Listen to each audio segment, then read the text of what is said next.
Buenas tardes, ¿qué tal? ¿Cómo le va, Fernando? Gracias por llamar. No, por favor, muchas gracias a usted a prestarse este diálogo. Muchas veces cuando nosotros estamos aquí en las tareas de producción y buscamos a alguien que nos dé algún comentario sensato, siempre pensamos en usted, pero sabemos que usted tiene un bajo perfil y de pronto no tiene una gran presencia en los medios, aunque seguramente debe ser muy requerido. Pero me quiero ocupar de su libro que comencé a leer en el día de ayer, que me lo mandó la editorial. Y me ha parecido un libro realmente interesantísimo para poder revisar, no solo por lo que pasó en el 2001, sino por lo que está pasando en este tiempo nuestro de los argentinos. La primera pregunta que yo le hago es porque esta frase que acabo de leer a mí me golpeó particularmente. Usted dice que es la historia íntima de la última vez que se sinceró la economía. Y la palabra sinceró me aparece con una enorme fuerza, doctor. Y sí, porque, a ver, yo creo que para llevar adelante un programa económico, que después podemos charlar sobre las características, tiene que partir de la verdad de cómo está la situación. Y por un lado, y por el otro, se tienen que tomar las medidas, por más antipáticas que sean, de una manera tal de que sirvan para salir de la crisis. Y no son parches, y no son medidas aisladas, sino que tiene que ser un programa integral y llevado adelante por el Ministerio de Economía en consonancia con el Banco Central. Lo que ha sucedido a posteriori, digamos, del 2003 al 2023, que yo lo señalo también en el libro, es que fueron parches o se fue usando, digamos, lo que se había hecho a principios del 2002 y los precios internacionales. Y cuando eso se revirtió, a partir del 2011 dejamos de crecer. Hace 12 años que la economía argentina no crece y lo único que crece es la pobreza y la inflación. Entonces, realmente tenemos un problema y es un problema político, porque la política es la que decide qué es lo que se puede hacer y qué no es lo que se puede hacer, porque la política es la que se prepara para gobernar. Claro. Va a las elecciones, la eligen y tiene que administrar el Estado, nombrar los jueces, llevar las leyes al Congreso, las relaciones internacionales, o sea que yo creo que ahí está el meollo de la cuestión. Claro. Doctor, estamos hablando con el doctor Jorge Remeslenikov, el hombre que tomó el fierro caliente, la brasa en sus manos en el año 2001, cuando la crisis de la Rúa generaba, digamos, un verdadero momento crítico de la vida nuestra de los argentinos. Y la pregunta que le formulo, porque a mí una de las cosas que me llamó la atención, es que cuando el 30 de diciembre a usted lo llama Duhalde para decirle si quiere ser su ministro de Economía, en un momento en que, no sé, pero la situación era dificilísima para todos, usted casi sin pensarlo le dijo sí, por supuesto. La pregunta era, ¿tanta fe se tenía, doctor? Bueno, hay dos cuestiones ahí. La primera es que yo era ministro de Economía de la Gobernación, claro. Claro, y con Duhalde, ¿no? Y estuve 8 años, y bueno, ya estaba un poco cansado, y un día le digo, bueno, en algún momento me voy. Entonces me dice, mira, ¿por qué no vas como diputado y armás un grupo de economistas en Buenos Aires para las elecciones del 99, que yo me voy a presentar? Y bueno, comenzamos a fines del 98 a hacer el programa. Lo teníamos listo por si hubiéramos ganado la elección del 99, la perdimos, y después seguimos trabajando y nos seguimos reuniendo. Éramos 12. Entonces, cuando Duhalde el 30 de diciembre me llama, primero, yo tenía un compromiso con él, porque él me había dicho que yo iba a ser el ministro 3 años antes, entonces uno en estas cosas no puede elegir el momento, es decir, no, ahora no, porque la cosa está brava. Claro. No, uno es funcionario público, digamos, ¿no?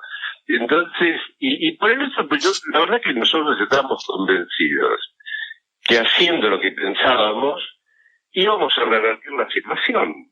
Y de hecho, en marzo-abril comenzamos a crecer y a fin de año había estabilidad de precios. Los precios aumentaron 3% por año en el último trimestre. Sí, sí. Y fuimos saliendo. Entonces, digamos, no había opción. Está bien. Ahora, usted recién lo decía, y yo hago hincapié en eso también, usted le da mucha importancia al perfil político y a lo que es la política económica, por así decirlo, ¿no?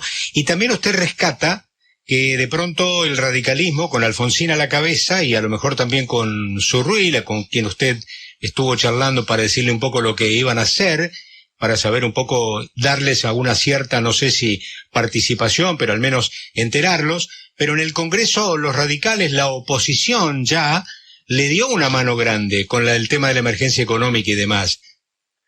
Fernando, nada se podría haber hecho si no hubiera habido el acuerdo de Duhalde con Alfonsín.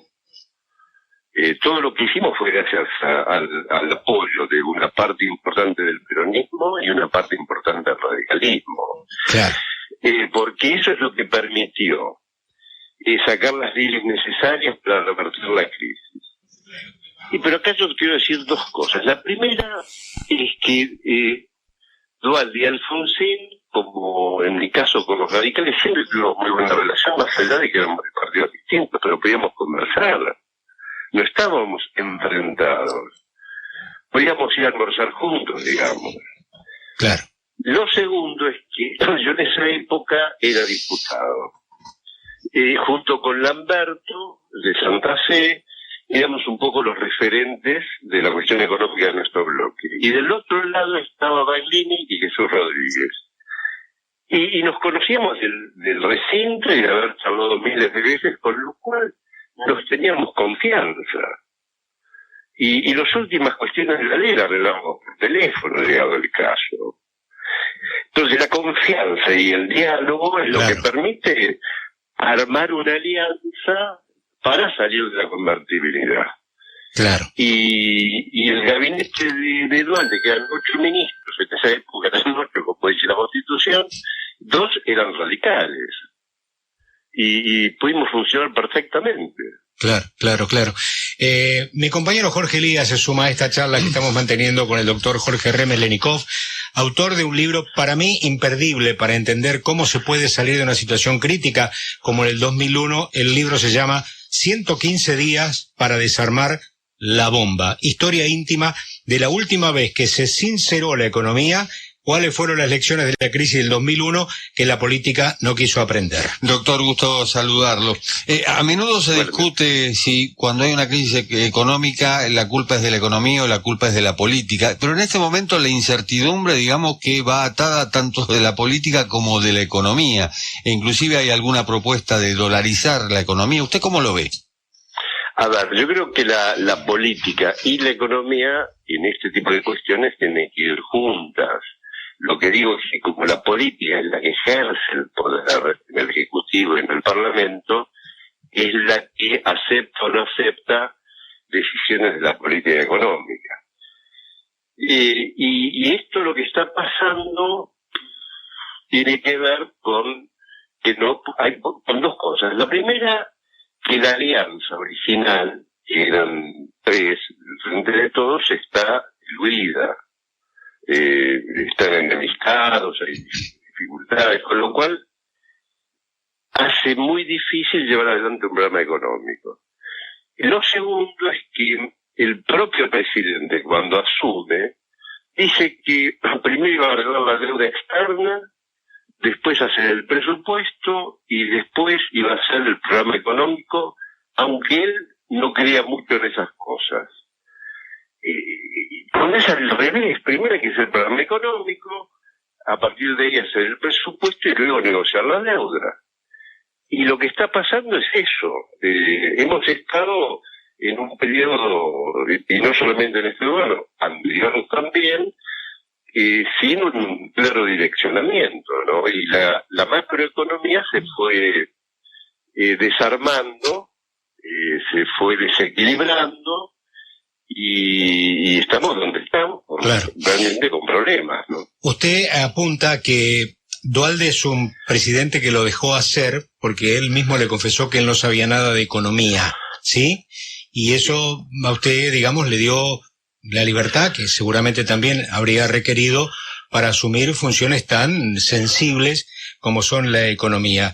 ¿Pueden ser traspoladas esa serie de medidas que usted tomó para tratar de encaminar y efectivamente salir a flote? ¿Pueden ser traspoladas esas medidas al día de hoy, doctor? ¿Cómo lo ve usted? ¿O es más grande el deterioro ahora que en aquel momento del 2001? Mire, cada crisis tiene su particularidad. Es como las personas, nosotros somos todos iguales, que tenemos 2 manos, 2 ojos, etcétera, pero somos diferentes. La crisis aquella tenía sus características y estas tienen las suyas. Lo que creo que es importante es la metodología de análisis. Esto es, primero, tiene que haber conducción política. Segundo, tiene que haber un programa económico.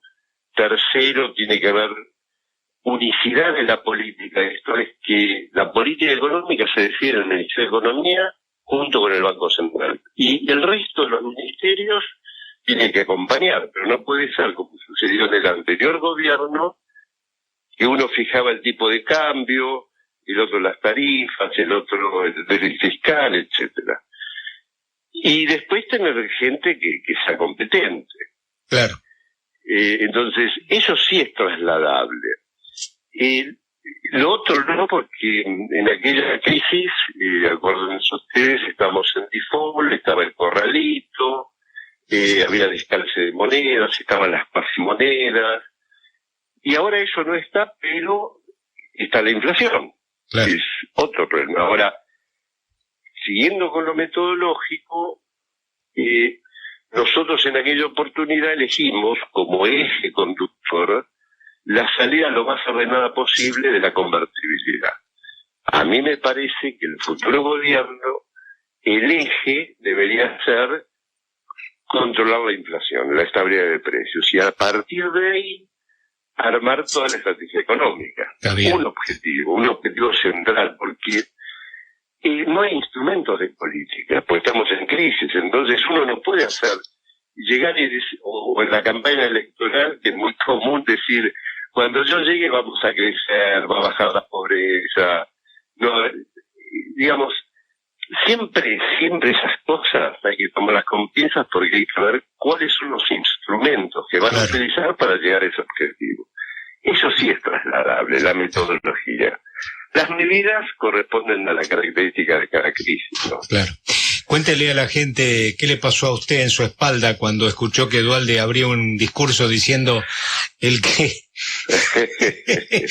depositó dólares recibirá dólares. Frase que se ha instalado, pero cuente usted por favor la entretela que me pareció divertidísimo leerla. Sí, divertidísimo 20 años después. Claro. En ese momento fue duro, yo también me río ahora, en ese momento decía por ahí una mala palabra, pero bueno.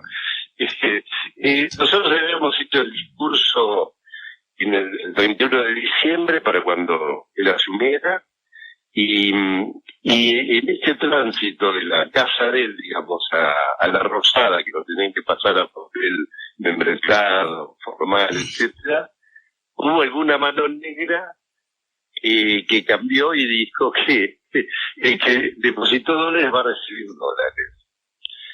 La gente, digamos, hubo algunas personas que se asustaron y seguramente presionaron, le dijeron, convencieron a Duhalde para que dijera eso. Y cuando lo dijo, la verdad que fue terrible, porque generó una falsa expectativa. ¿Por qué? Porque había 45.000 millones de dólares depositados, pero el Banco Central tenía solamente 7, que iban del Banco Central, no de los bancos. Claro. Con lo cual, si nosotros hubiéramos dicho, vayan a los bancos a buscar sus dólares, la gente hubiera ido y hubieran cobrado los primeros en llegar.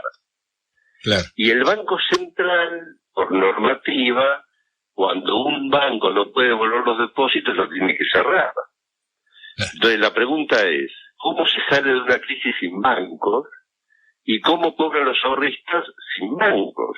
Claro. No hubiéramos salido de la crisis y los ahorristas no hubieran cobrado nada. Usted, Fernando, recordará lo del BIR, la época de 1980, por ahí, que quebró ese banco, y los ahorristas cobraron el 10% en el año 2005. Claro. Entonces, pero bueno, cuando uno está al frente de la economía, por ejemplo, en este caso, muchas veces se cometen errores. Ese del presidente fue un error, y también fue un error hacerle juicio político a toda la Corte. Y obviamente la Corte, como réplica, abrió el corralito y hubo una despecho, mejoró el dólar, subió el dólar, etcétera. Cuando uno está en una crisis, tiene que priorizar qué es lo importante. En ese momento lo importante era volver a crecer y llegar también, obviamente, a la estabilidad de precios. Es importante el juicio a la Corte, en ese momento, a toda la Corte. Podrían haber esperado 6 meses y podrían haber empezado con un miembro, no con todo.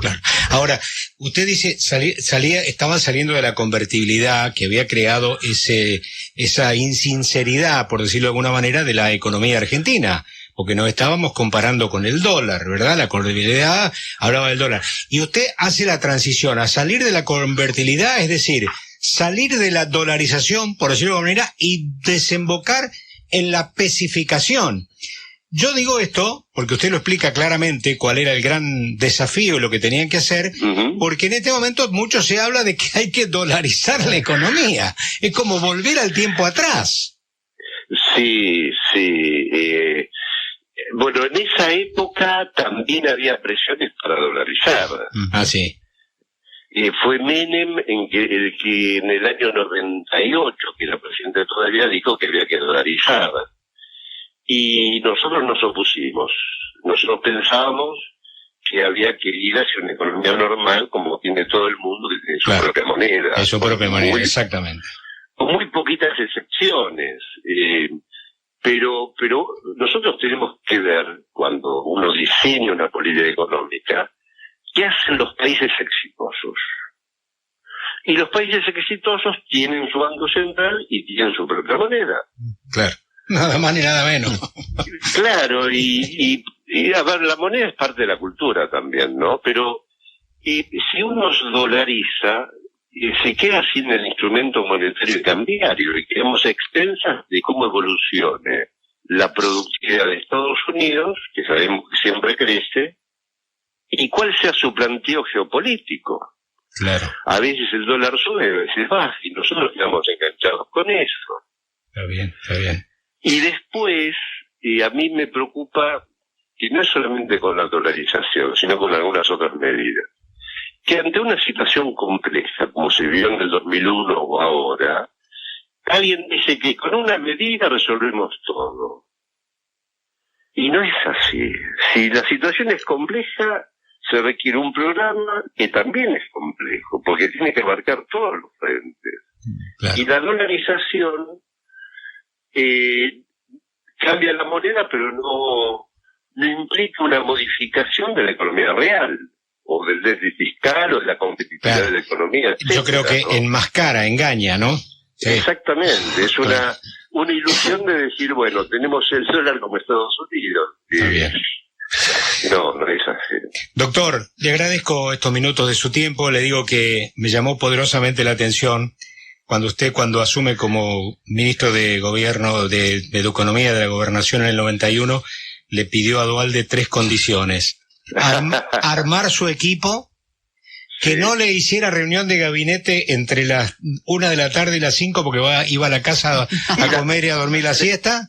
Las tres. Y la tercera fue que no iba a ir a ningún acto político, porque ahí a los ministros de Economía le piden plata de parado. Así es. Pero Fernando, de 1 a 3, no, 2 horas.